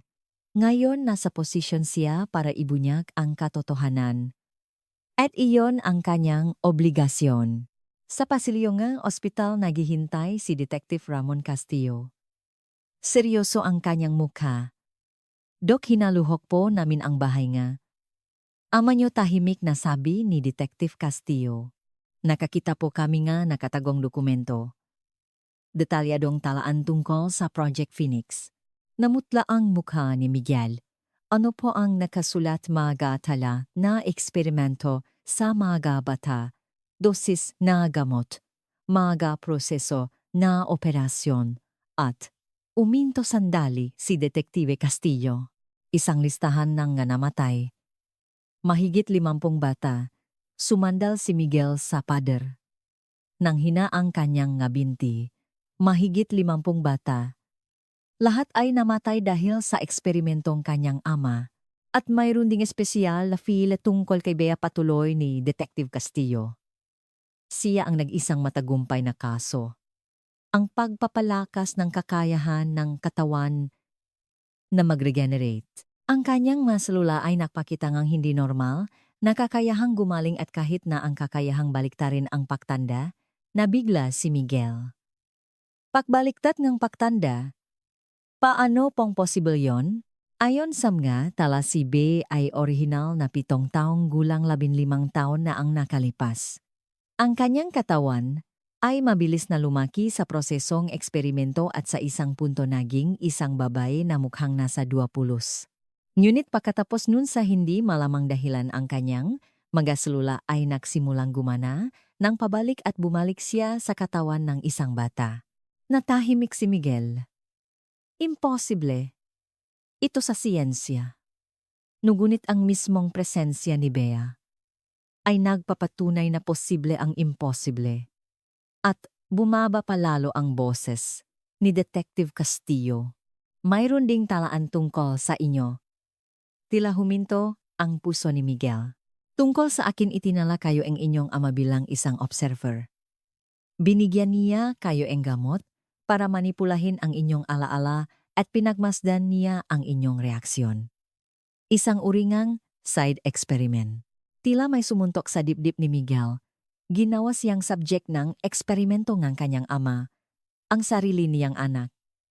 Miguel, bumukas ang pinto ngang silit at narinig ang boses ng kanyang ina. Basang-basang luha ang kanyang muha. Toto ba ang papa mo? Gumawa nga nung kakilakilabot na bagay? Tiningnan ni Miguel ang kanyang ina. Isa pa siyang biktima. Biktima ng kasinungalingan at pagtataksil ng kanyang ama. Mahigpit na niyakap ni Miguel ang kanyang ina. Matagal silang makayakap sa pasilyo. Lungkot galit, pagkalito pagtataksil lahat, nege emosyon ay bumalot sa kanila. Sa lupngang silit nakaupo si Bea sa tabingang bintana nakatingin sa kalangitan. Hawa ang kanyang maliit na kamay ang isang pirasong papel. Isang guhit na ginawa niya. Isang lalaki at isang babae at sa pagitan nila isang maliit na bata, ang larawan ng isang masayang pamilya, isang pangarap na hindi niya kailanman naranasan. Ang kalangitan ng Cebu ay nababalutan ng kulay abong ulap. Ang liwanag na pumapasok sa bintana ng ospital ay maputla at malamig. Nakaupo si Miguel de la Cruz sa isang upuan sa labas na nakasilid ni Bea sinusuri ang mga dokumento. Ang mga dokumentong ibinigay sa kanya ni Detective Ramon Castillo. Ang mga talaan ng Project Phoenix na natagpuan sa bahay ng kanyang ama. Subject 011. Pangalan Bea. Edad 7. Katanjan nagtataglay. NG. Hindi normal na kakayahan. Satchel Regeneration. Paulit-ulit na binasa ni Miguel ang pangungusap. Tila sumasayaw ang letra sa harap ngang kanyang nga mata. Mabilis na lumapit sa kanya ang nurse na si Isabel Santos. Maputla ang kanyang muka. Dok, si Bea po, nanginginig ang kanyang boses. Agad na tumayo si Miguel. Anong nangyari? Bigla pong lumala ang kondisyon niya. Nagsimula na po siyang laknatin ng matas at makumbulsyon. Inihagis ni Miguel ang mga dokumento at tumakbo papunta sa silid ni Bea. Pagpasok niya isang kakilakilabot na tanawin ang sumalubong sa kanya. Nagwawala si Bea sa kama. Ang kanyang maliit na katawan ay nangingisay at bumabasa ang malamig na pawis sa kanyang no. Bea, tumakbo si Miguel palapit sa kanya. Nanlalaki ang mga mata ni Bea, ngunit blanko ang kanyang tingin. Tila nakatingin siya sa ibang mundo. Huwag niyo po akong ikulong, ulit bulong niya. Pakiusap, huwag niyo po akong ibalik sa kwartong yon. Inutusan ni Miguel ang nurse na bigyan agad si Bea ng gamot laban sa konbulsyon at pampakalma. Hinapan niya ang pulso ni Bea. Masyadong mabilis at hindi regula. Umakyat po sa 41 degrees ang lagnat niya, sabi ngang nurse. Ipinatong ni Miguelong isang malamig na tuwalya sa noo ni Bea. Bea, naririnig mo ba? Ako, ligtas ka rito. Walang magbabalik sa'yo dun. Patuloy na nagwawala si Bea. May bula sa kanyang labi at may mahinang sigaw na lumalabas. Bea, pakiusap, nanginginig ang boses ni Miguel. Bumalik ka. Ligtas ka rito. Noon bumuhos ang luha mula sa mga mata ni Bea. Isang mahinang salita ang lumabas sa kanyang bibig. Antonio. Nanigas ang puso ni Miguel. Ang pangalan ng kanyang ama. Nakikita ba ni Bea ang kanyang ama? Sa kanyang mahalusinasyon patuloy na lumalala ang kondisyon ni Bea. Biglang bumagsak ang kanyang oxygen saturation level at umaling-onggaw ang alarma mula sa monitor. Kailangan siyang ilipat sa ICU, sabi ng doktor sa emergency. Tumango si Miguel. Puno ng takot ang kanyang puso. Mahigpit niyang hinawakan ang kamay ni Bea. Bea, huwag kang susuko. Poprotektahan kita. Pangako yan. Habang inililipat si Bea sa ICU, nagsimula nang kumalat ang balita sa mga pasilyo ng ospital. Mga nurse, doktor at maging mga pasyente ay nakbubulungan. Narinig mo ba biglang naging critical daw ang bata? Biktima raw siya ng illegal na eksperimento ni Dr. Antonio de la Cruz. Si Dr. Miguel, pagtatakpan kaya niya ang kasalanan ng ama niya? Pilit na hindi pinapansin ni Miguel ang lahat ng bulungan. Ngunit malakas na umugong sa kanyang tainga ang bawat salita. Pinausapan ng buong ospital ang kaso, at sa sentro nito ay siya at ang kanyang ama. Habang nahihintay sa labas ng ICU, lumapit sa kanya ang hospital director, si Dr. Jose Velasco. Isang lalaking nasa 60 taon na may istriktong anyo. Dr. De La Cruz, pwede ka bang pumunta sa opisina ko? Naalinlangan si Miguel. Ayaw niyang iwan ang tabi ni Bea. Ngayon din may autoridad sa boses ni Dr. Velasco na hindi matatanggihan na atubili siyang sumunod. Pagpasok niya sa opisina ang director nakita niyang nakaupo ron ang dalawang miyembro ng board of directors ng ospital. Seryoso ang kanilang mga mukha. Dr. De La Cruz malamig ang boses na sabi ni Dr. Velasco, kailangan nating pag-usapan ang epektong sitwasyong ito sa ating ospital. Tiningnan siya ni Miguel na parang hindi makapaniwala. Epekto isang bataang nag-agaw buhay tapos. Itinaas ni Dr. Velasco ang kanyang kamay para patigilin siya, maging kalmado ka. Ang kasong ito ay nakakuha ng atensyon ng media. Alam mo ba kung gaano hindi angkop tingnan na ang anak ni Dr. Antonio de la Cruz ang gumagamot sa biktima? Umakyat ang galit sa dibdib ni Miguel. Iyan ba ang mahalaga ngayon? Hindi ba dapat unahin ang kaligtasan ni Bea? Siyempre mahalaga ang kaligtasan ng bata, sabi ni Dr. Velasco. Pero kailangan nating tingnan ang mas malaking larawan. Ang reputasyon ng ospital na ito, ang kinabukasan ng daan-daang pasyente at empleyado. Umiling si Miguel, hindi makapaniwala. Ano po ang gusto ninyong mangyari? Huminga ng malalim si Dr. Velasco. Dr. De La Cruz, kailangan mong bitawan ang kasong ito. At kailangan nating patahimikin ang batang iyan. Nalaki ang mga mata ni Miguel. Patahimikin? Anong ibig ninyong sabihin? Kung malalaman ng publiko ang nga, alam ng batang iyan hindi lang ang ama mo ang masasangkot kundi pati na rin ang ilang matataas na opisyal ng ospital na ito. May pagbabanta sa boses ni Dr. Velasco. Ang pahuhukay sa nangyari 15 taon na ang nakalipas ay walang may dudulot na mabuti kaninuman. Nabigla si Miguel. Alam niyo rin po pala. Hindi sumagot si Dr. Velasco, ngunit ang kanyang katahimikan ay nagsabing lahat. Hindi ko iwan si Bea, matatak na sabi ni Miguel. At saan man patungo ang katotohanan, susundan ko ito. Dumilim ang mukha ni Dr. Velasco. Desisyon mo yan. Pero tandaan mo, may mga kahihinatnan ang desisyong iyan. Ang iyong karera, ang iyong kinabukasan. Hindi na nakinig si Miguel at lumabas ne opisina. Puno ne galit at determinasyon ang kanyang dibdib. Alam na niya gayon. Hindi ito simpleng isyu ng ilegal na eksperimento, kundi isang mas malaki at sistematikong korupsyon. At sa sentro nito ay ang kanyang ama. At ang matataas na opisyal ng ospital. Pabalik sa ICU na salubong ni Miguel si Detective Ramon Castillo. Dok, papunta na po ako sa inyo, sabi ni Detective Castillo. Bakit po, tanong ni Miguel? May natuklasan po kaming karagdagang impormasyon tungkol sa pagkakakilanlan ni Bea.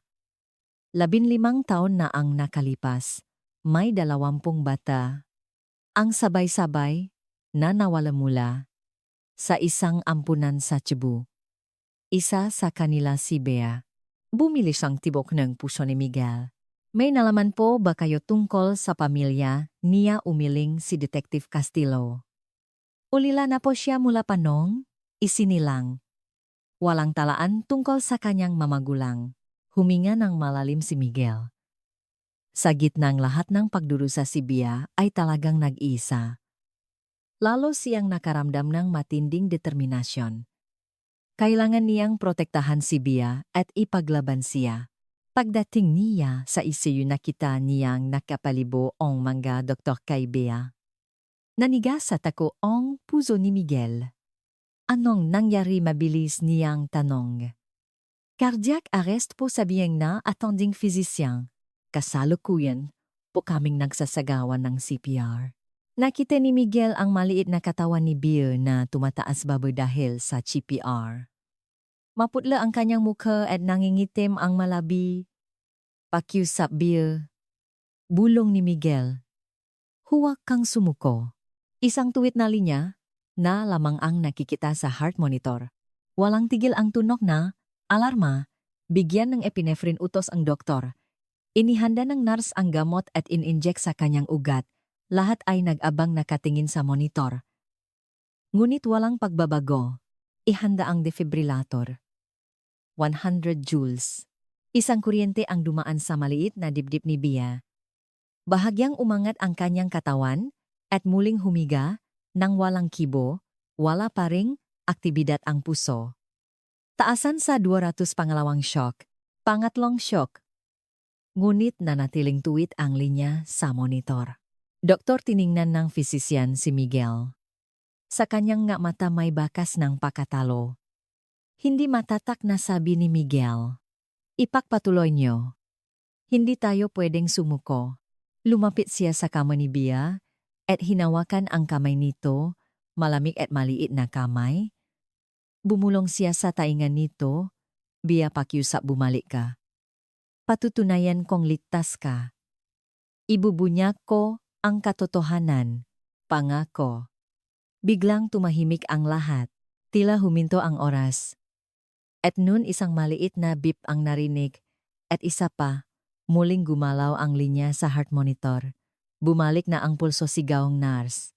Bumuhos ang luha ng ginhawa mula sa mga mata ni Miguel. Muling tumibo ang puso ni Bea. Buhay pa siya. Nang gabing iyon binantayan ni Miguel si Bea sa tabingang kanyang kama. Delikado pa rin ang kanyang kondisyon ngunit unti-unti nang nagiging stable. Muli na namang ipinakitang kanyang katawan ang kamangha-manghang kakayahang gumaling. Sa labas ng bintana ng ospital kumikinang ang nga bituin sa kalangitan ng Cebu. Hawak ang maliit na kamay ni B, bumulong si Miguel. Lalabas ang katotohanan B, pangako ko yan. Nasa kanyang bulsa ang isang USB na ibinigay ni Detective Castillo. Lahat ng dokumento tungkol sa eksperimentong kanyang ama ang listahan ng masangkot at ang mga ebidensya. Ito na ang lahat ng kailangan niya para ipaalam sa mundo ang katotohanan. Nakpasya na siya. Bukas ibubunya niya ang lahat sa media. Ang krimen ng kanyang ama ang pagtatakip ng nga opisyal ng ospital at ang kakilakilabot na pagdurusa na dinanas ng mga batang tulad ni Bea. Sa kabila ng anumang banta at pressure hindi, siya mananahimik. Dahan-dahang bumukas ang pinto ang silid. Ang kanyang ina, namumula at namamaga ang kanyang nga mata. Miguel bulong niya. Kumusta na ang bata nagiging stable? Napo sagot ni Miguel. Pero delikado pa rin. Tahimik na lumapit ang kanyang ina kay Bea. Dahan-dahan niyang ipinatong ang kanyang kamay sa noo ni Bea. Kawawang bata. Walang sinuman ang dapat dumanas ng ganitong paghihirap. Tiningnan ni Miguel ang kanyang ina. Mabukas po ibubunya ko na ang lahat. Ang ginawa ni Papa at ang pagtatakip ngang ospital na ito. Isang aninongang takot ang dumaan sa mga mata ngang kanyang ina. Miguel, magiging delikado yan para sa iyo. Hindi ka nila titigilan. Alam ko po. Pero ito ang kailangan kong gawin. Para kay Bea at sa iba pang nga bata. At para sa aking konsensya. Dahan-dahang tumango ang kanyang ina. Sa kanyang matamay, takot ngunit mayroon ding pagmamalaki. Ang papa mo dati ay idealistiko rin tulad mo. Pero sa isang punto naligaw siyang landas. Mabuti na lang at hindi mo sinundan ang landas na iyon. Hinawakan ni Miguel ang kamay nga niyang. Ina, malalampasan po natin ito ng makasama ma. Sa labas unti-unti nang papalapit ang bukang liwewe. Ang pangakong isang bagong araw at isang bagong simula. Mas hinigpitan ni Miguel ang hawa. Sa maliit na kamay ni Bea, bumulong siya. Lalabas ang katotohanan. Pangako. Epilogo. Puno nga reporter ang isang press conference hall sa Cebu City. 12-12 ng kamera ang nakatutok kay Miguel de la Cruz. Inayos niya ang kanyang kurbata gamit ang nanginginig na kamay. Ang talumpating inihanda niya buong gabi ay tila mabigat sa kanyang bulsa. Nakatayo sa tabi niya si Detective Ramon Castillo, tahimik na nagbibigay ng suporta. Handa na po ba kayo? Do mahinang tanong ni Detective Castillo. Huminga ng malalim, si Miguel. Opo. Wala nang atrasan to. Umakyat siya sa entablado. Sumilaw ang mga flash ng kamera sa kanyang mukha, lahat ng mata ay nakatuon sa kanya. Bilang taong may hawak ng susi para lutasin ang misteryo ngang Cebu Secret Clinic case at ng 7 taong gulang na batang babay na naging pambansang usapin. Magandang umaga bahagyang nanginginig ang boses ni Miguel. Ako po si Dr. Miguel de la Cruz, isang pediatrician mula sa Cebu General Hospital. Huminto siya sandali. Isang huling pag-alinlangan. Ngunit sumagi sa kanyang isipan ang maliit na mukha ni B. At pinatatak niya ang kanyang desisyon. Ngayon ibubunya ko ang katotohanan tungkol sa ilegal na medical experiment na naganap sa Cebu 15 taon na ang nakalipas. Ang eksperimentong ito ay pinamunuan ng aking ama si Dr. Antonio de la Cruz. Isang bulungan ang umalingaw-ngaw sama manonot. Nagpatuloy si Miguel. Ang eksperimento na tinawag na Project Phoenix ay isang ilegal na pananaliksik upang palakasin ang kakayahan ng katawan ng tao na mag-regenerate. Pangunahing ginawa ito sa mga batang galing sa ampunan at bahagyang nanginig ang kanyang boses. Mahigit 50 bata ang namatay dahil sa eksperimentong ito. Nabigla ang lahat. Mas mabilis na nag-flash ang mga kamera. Ang 7 taong gulang na batang babay na si Bey na kamakailan ay mag-isang dumating sa Cebu General Hospital ang nag-isang nakaligtas sa eksperimentong ito. Ang kanyang katawan ay naglalaman ng magabakas na 15 taong pagdurusa. Isa-isang inilabas ni Miguel ang mga dokumento litrato at ebidensya na iniwan ng kanyang ama. Ibinunyak niya ang lahat sa mundo. Ang krimen ng kanyang ama, ang pagtatakip na maopisyal ng ospital at ang kakilakilabot na pagdurusa na dinanas ng mabatang tulad ni Bea. Hindi ito isang simpleng trahedya sa medisina. Ito ay isang kaso kung saan nawala ang pagkatao dahil sa kapangyarihan at ambisyon. At ako ay naging bahagi ng trahedyang ito. Namo ang luha sa mamata ni Miguel.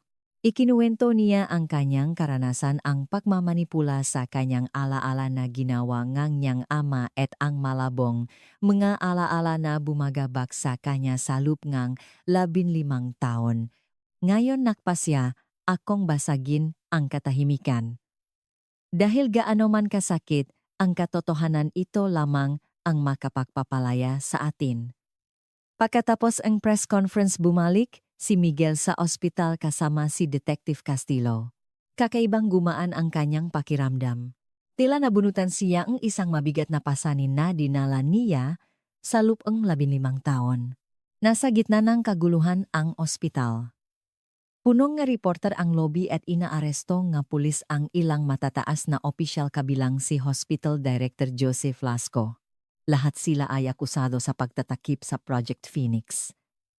Dumiretso si Miguel sa ECU. Nag-aalala siya sa kalagayan ni Bea. Mula nung nag-cardiac arrest ito kahapon nanatiling delikado ang kanyang sitwasyon. Sa labas ng pinto ECU, isang hindi inaasahang tao ang kanyang nakita. Ang kanyang ama, mukhang pagod na pagod si Antonio de la Cruz. Sa kanyang mga mata, may malalim na pagod at pagkatalo. Miguel mahina ang boses ng kanyang ama. Tinitigan sandali ni Miguel ang kanyang ama. Sa kanyang puso, may halong galit lungkot at kakaibang awa. Bakit po kayo nandito malamig na tanong ni Miguel? Dinalaw ko ang batasagot ng kanyang ama. Sa huling pagkakataon, tiningnan siya ni Miguel ng may pag-alinlangan. Bakit po sasaktan niyo pa ba siya umiling ang kanyang ama? Hindi. Para humingi ng tawad. Kahit huli na ang lahat, tiningnan ni Miguel ang kanyang ama na parang hindi makapaniwala. Ito ba talaga ang kanyang ama ang taong labis niyang hinangaan nun? Darating na po ang pulis sabi ni Miguel. Tapos na po ang lahat papa. Dahan-dahang tumango si Antonio. Alam ko, sa katunayan sumuko na ako sa pulis. Nagulat si Miguel. Sumuko bago ka pa lumabas sa TV. Inamin ko na ang lahat. Ang Project Phoenix. Lahat ng kinasangkutan ko. Namuo ang luha sa mamatang kanyang ama. Naramdaman ni Miguel kung gaano kakaiba ang sandaling ito. Bihira niyang makitang umiyak ang kanyang ama. Papa, bakit nyo ginawa yon lahat ng mabatang iyon? Inosente sila. Lumayo ang tingin ni Antonio. Tila nakikita ang multo ang nakaraan.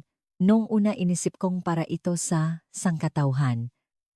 Para mahanap ang lunas sa mga sakit na walang gamot, para talunin ang kamatayan mismo, huminga siya ng malalim.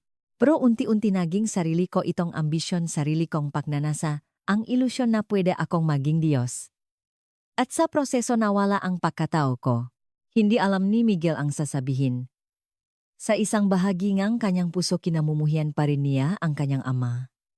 Ngunit sa kabilang banda nakaramdam siya nga, awa sa talunang matandang nasa harap niya. Nakaligtas po si Bea sa wakas. Ay, sabi ni Miguel. Nanlaki ang mata ng kanyang ama. Paano? Hindi siya subject ng eksperimento niyo. Isa siyang tao matatak na sabi ni Miguel. At ngayon magiging malaya na siya. Bumukas ang pinto ng ICU at lumabas ang isang nurse. Gising na po si Bea at hinahanap po kayo. Ibinigay ni Miguel ang huling tingin sa kanyang ama. Kailangan ko na pong pumasok, tumango ang kanyang ama. Sa kanyang nga mata may paksuko at isang uri ng kapayapaan. Puntahan mo na siya at Miguel. Mabuti na lang at hindi ka naging ako. Tahimik na pumasok si Miguel sa ICU. Sa likod niya nakita niyang lumalapit ang nga pulis sa kanyang ama. Walang pagtutol na sumama si Antonio sa kanila. Ang kanyang nga balikat ay tila gumaan na parabang nabunutan ng mabigat na pasanin. Sa loob ng silit bahagyang iminulat ni Bea ang kanyang nga mata. Maputla pa rin ang kanyang mukhang ngunit may bagong kislap sa kanyang nga mata. Mahina ang kanyang boses. Umupo si Miguel sa tabi niya. Bea, kumusta ka na? Wala na po yung nga masamang panaginip, bahagya siyang ngumiti. Hindi ko na po kailangang bumalik sa kwartong yon. Namuo ang luha sa mga mata ni Miguel. O Bea, malaya ka na ngayon. Walang sinuman ang magbabalik sa'yo doon. Namuo rin ang luha sa mga mata ni Bea. Talaga po, pangako, mahigpit na hinawakan ni Miguel ang kanyang maliit na kamay. Lahat ay nabunya na. Lumabas na ang katotohanan.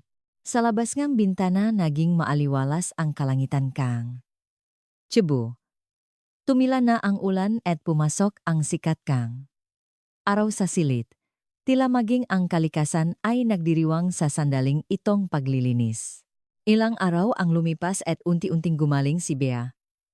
Muli na namang ipinakita ng kanyang katawan ang kamangha-manghang kakayahang gumaling. Tinawag ng madoktor ang kanyang kondisyon na isang medikal na himala. Araw-araw siyang binibisita ni Miguel. Nausap sila minsan ay nakdo-drawing o nakbabasa ang libro. Ikinuwento ni Miguel kay Bea. Ang mundo sa labas, ang mundong hindi pa niya naranasan.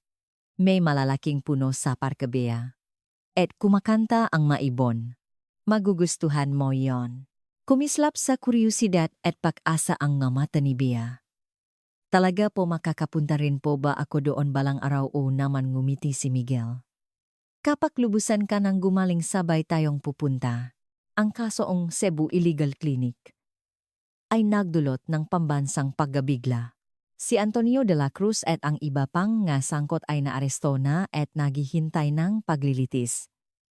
Ang pagtatakip ng nga opisyal ng ospital ay nabunyag din at ang buong komunidad ng medisina ay sumailalim sa reforma. At sa sentro ngang lahat si Bea.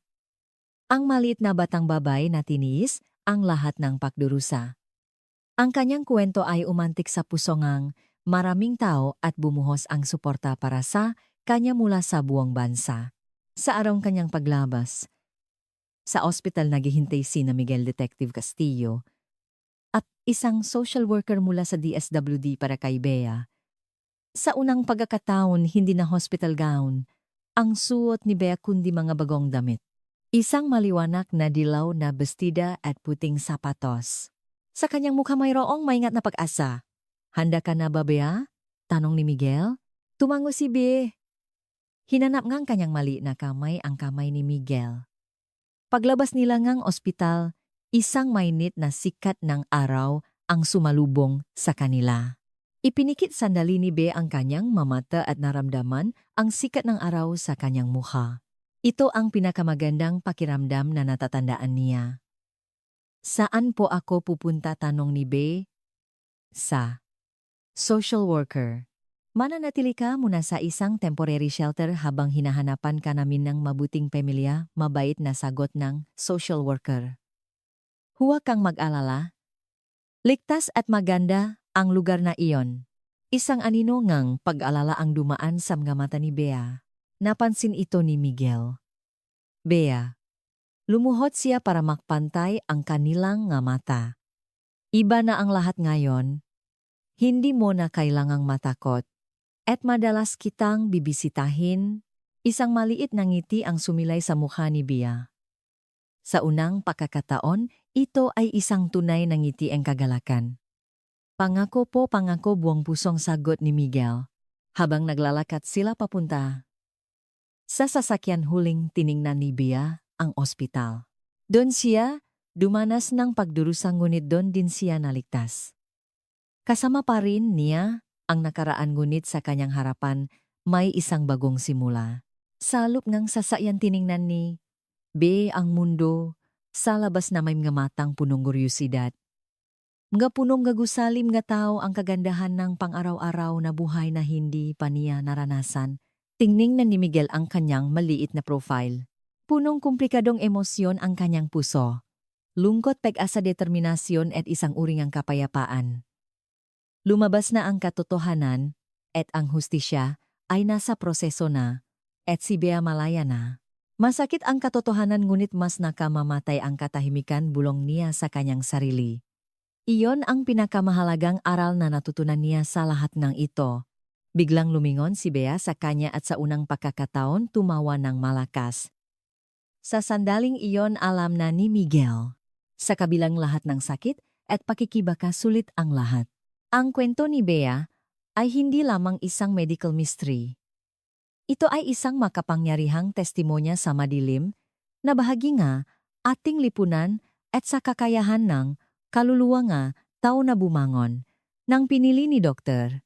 Miguel de la Cruz ang katotohanan laban sa sarili niyang ama, hindi lang buhay ngang isang batang babae ang kanyang iniligtas kundi pati na rin ang sarili niyang kaluluwa. Paano kung kayo ang nasa sitwasyon niya? Kapag nalaman ninyo ang kakilakilabot na sikreto ng inyong respetadong magulang, makakaroon ba kayo ng lakas ng loob na piliin ang katotohanan o pipiliin ninyo ang mas madaling daan ng pananahimik at pagbabaon sa nakaraan? Minsan, ang pinakamahirap na desisyon sa buhay ay ang pagsasabing ng katotohanan na maaring makasakit sa mga taong mahal natin. Ngunit tulad ng sinabi ni Miguel, masakit ang katotohanan ngunit mas nakamamatay ang katahimikan. Sa ating mabuhay, ano ang mga maliliit na katotohanan na ating itinatago at paano makapapalaya sa atin at sa mataong nakapaligid? Sa atin ang pagbubunyag mga katotohanang iyon. Kung naanti kayong na nakaka-inspire na kwentong ito, paki-subscribe at i-like ang aming channel. Ibahagi ang video na ito sa inyong mga kaibigan at iwan ang inyong mga salubin sa comment section. Dahil sa inyo patuloy kaming makakagawa ng makabuluhang kwentong tulad nito. Hanggang sa susunod na kwento,